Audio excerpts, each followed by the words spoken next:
We've been in New Jersey 3 weeks now, 4 weeks, I think. And we're still getting settled, but we felt very welcomed. And my wife and I are from Maryland, so this feels very familiar to us as well. Dr. Jonathan Holloway, a married father of two, is taking on the biggest job of his career. For me, part of my job is to raise external expectations or external assessments of what Rutgers means.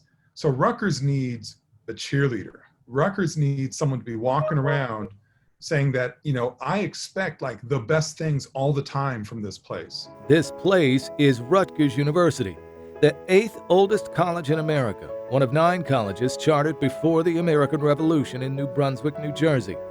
And 128 years after the first black man graduated from Rutgers, Dr. Jonathan Holloway becomes its first black president in its 254-year history. The fact is we are still living in an era of firsts, and that comes with an awesome responsibility, which is exciting and very flattering and also shameful. I sat down to talk about that statement with Dr. Holloway via Zoom, about the weight of being the first, about racial progress, and about the work still undone.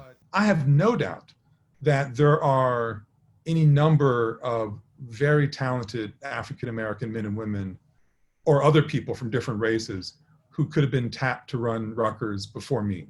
I have no doubt about that.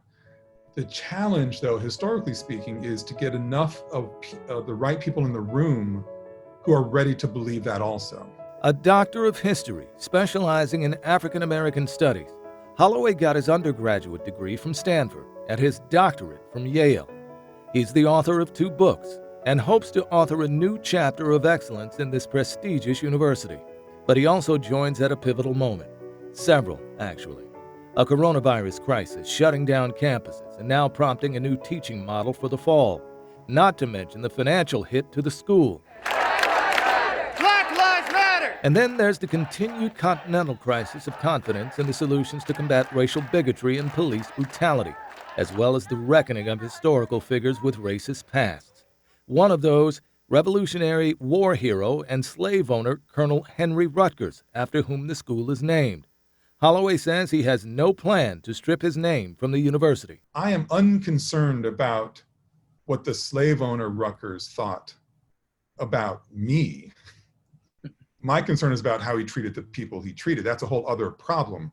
But his inability to imagine me is his problem. But he's proud of the university's efforts to recognize the past.